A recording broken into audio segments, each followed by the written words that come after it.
اور جعفر شاہ کو 7,165 ایکڑ اراضی سے نوازا گیا۔ جلال پور پیر والا کے سید غلام عباس اور سید محمد غوث کو 34,144 ایکڑ اراضی دی گئی۔ گیلانی سید آف ملتان، جس میں سید حامد شاہ اور فتح شاہ کے نام شامل ہیں، انہیں 11,467 ایکڑ اراضی سے نوازا گیا۔ دولتانہ خاندان کے اللہ یار خان آف لڈھن کو 21,680 ایکڑ اراضی برطانوی سرکار کی طرف سے دی گئی۔ ڈیرہ غازی خان کے میاں شاہ نواز خان آف حاجی پور کو 2,726 ایکڑ اور مظفر گڑھ کے ڈیرہ دین پناہ خاندان کے ملک اللہ بخش، قادر بخش، احمد یار اور نور محمد کو 2,641 ایکڑ اراضی سے نوازا گیا، اور ستپور کے مخدوم شیخ محمد حسن کو 23,500 ایکڑ جاگیر دی گئی۔ آج انہی مدرجہ بالا خانوادوں کے جانشین اور ان کی اولادیں پاکستان کی صوبائی اور قومی اسمبلی کی نشستوں پر براجمان ہیں اور جمہوریت کے خود ساختہ چیمپئن بھی بنے ہوئے ہیں۔ برطانوی استعمار نے جاگیریں دینے کے ساتھ ساتھ درباروں کے گدی نشین خاندانوں کو ذیلدار کے عہدوں پر بھی تعینات کیا۔ ہندوستان پر برطانوی تسلط کے 180 سال بعد 1937 میں جب محدود جمہوری انتخابات کرائے گئے تو یونینسٹ پارٹی میں شامل یہی جاگیردار، گدی نشین اور پیروں کو ہی منتخب کرایا گیا۔ 1946 کے انتخابات میں بھی یہی خاندان برسر اقتدار آئے۔ جنوبی خاندان کے گیلانی، قریشی، ڈیرہ غازی خان کے علاوہ وسطی پنجاب سے Pir Nasiruddin Shah of Kamalia, Shah Jiwana of Jhang, Makhdoom Syed Ali Raza Shah of Sandhilian والی، مختوم ناصر حسین شاہ، پیر محی الدین لال بادشاہ آف مکھڑ شریف اٹک نمایاں تھے، اور یہی خاندان یونینسٹ پارٹی کو چھوڑ کر آل انڈیا مسلم لیگ میں شامل ہوئے اور اپنے مفادات کو پاکستان کی حمایت سے جوڑ دیا۔ قیام پاکستان کے بعد ان گدی نشین پیروں نے چاہے اس ملک میں جمہوری حکومت قائم ہوئی ہو یا مارشل لا لگایا ہو، ان گدی نشین پیروں نے پاکستان کی سیاست میں مستقل طور پر اپنا وجود قائم کر لیا۔ ایوب خان کے جمہوریت کے تصور سے لے کر ضیاء الحق کی مجلس شورا میں اسلامائزیشن تک، اور اس کے بعد جنرل پرویز مشرف کے روشن خیال تصورات کی حمایت میں یہ گدی نشین پیش رہے۔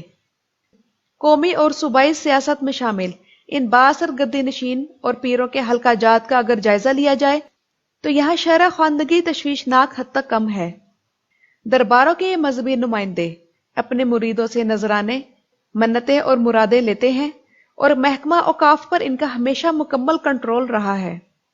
گزشتہ دنوں پنجاب اسمبلی میں وزیر اوقاف نے رپورٹ جمع کرائی کہ محکمے کے زیر انتظام مزارات کی تعداد 544 ہے، اور ان مزارات سے سالانہ آمدن 1.5 ارب سے زائد کی ہوتی ہے۔ یعنی ناظرین کرام، یہ وہ آمدنی ہے جو ظاہر کی گئی ہے، اصل آمدنی تو اس سے کہیں زیادہ ہے۔ 2 سال پہلے ایک پیر نے اپنے 2 بیٹوں کی شادی کی تھی، اور اس میں صرف آتش بازی پر کئی کروڑ خرچ کیے گئے تھے۔ شاید وہ شادی آپ لوگوں کو ابھی تک یاد ہو۔ یعنی آپ لوگ اندازہ لگائیے کہ ان مریدوں اور زائرین سے کس حد تک نذرانے اکٹھے ہوتے ہوں گے، اور پھر انہیں کس طرح بے دردی سے اڑایا جاتا ہے۔ اس کے علاوہ ان مزارات سے منسلک زرعی جاگیروں پر بھی ملی بھگت کے ساتھ یہ پیر مقامی سرکاری مشینری کے ساتھ مل کر قابض ہیں، اور ان جاگیروں کا رقبہ سینکڑوں ایکڑز ہے۔ متعدد مزارات کی گدی نشینی دراصل اب جانشینی میں تبدیل ہو چکی ہے، اور یہی گدی نشین یا ان کے متولی سالانہ عرس تقریبات کا انعقاد کرتے ہیں، اور وہ بھی ایک طرح سے کمائی کا ہی ذریعہ ہے۔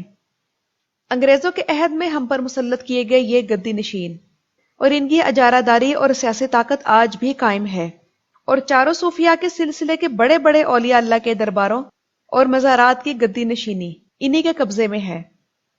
شاہ محمود قریشی کا خاندان بہاؤالدین ذکریہ کا سجادہ نشین شروع سے نہیں تھا۔ یہ مزار کوئی 150 سال سے بے آباد پڑا تھا، اور پھر اس کی سجادہ نشینی شاہ محمود اول، جو کہ موجودہ شاہ محمود قریشی کا لقڑ دادا تھا، اس کو غداری اور انگریزوں سے وفاداری کے طور پر عطا کی گئی، اور انگریزوں سے مراعات اور خطابات حاصل کرنے کے معاملے میں خیبر پختونخوا بھی پیچھے نہیں رہا۔ انگریز سرکار نے پشتونوں کے لیے خان بہادر کے میڈل اور باقیوں کے لیے راؤ بہادر کے تمغے جاری کیے۔ یہ تمغے ان کو انگریزوں کی خدمت کے بدلے میں دیے جاتے، اور ساتھ میں جاگیریں بھی۔ اور پھر مقامی آبادی پر انگریزوں کا یہ خدمتگار طبقہ جو کہ وظیفے بھی لیتا تھا مسلط کیا جاتا رہا، اور آج پاکستان بننے کے بعد بھی یہ ہم پر مسلط ہیں۔ انگریزوں سے آزادی میں ان کا کوئی کردار نہیں۔ یہ تصاویر آپ کی معلومات کے لیے اور تاریخ کو سمجھنے کے لیے ہیں، نہ کہ کسی کو برا بھلا کہنے کے لیے، کیونکہ اس کا کوئی فائدہ نہیں۔ اصل بات تو یہ ہے کہ پنجاب، سندھ اور کچھ پختونخوا کے سجادہ نشین صوفیہ نہیں ہیں، یہ تو پہلے سے موجود مزارات کے قابضین ہیں جنہیں انگریز نے اپنے نمائندے کے طور پر نامزد کیا تاکہ عام لوگوں کو دین کے نام پر گمراہ کیا جا سکے۔ آج یہ سجادہ نشین بالکل سادہ لو عوام کو دونوں ہاتھوں سے لوٹ رہے ہیں۔ ان کا دین اسلام کی تبلیغ سے بالکل واسطہ نہیں۔ یہ اللہ اور رسول پاک کے دین کے دشمن ہے اور من گھڑت واقعات گھڑ کر لوگوں کو گمراہ کر رہے ہیں۔ ان کے بارے میں ایک شاعر نے بالکل صحیح کہا ہے، وہ تب کے خان خوانین، یہ حال کے سجادہ نشین، تھی ملکہ ان کی اماں، اہل فرنگ ان کا دین۔ ویڈیو کے بارے میں رائے ضرور دیجیے گا۔ ویڈیو دیکھنے کا شکریہ۔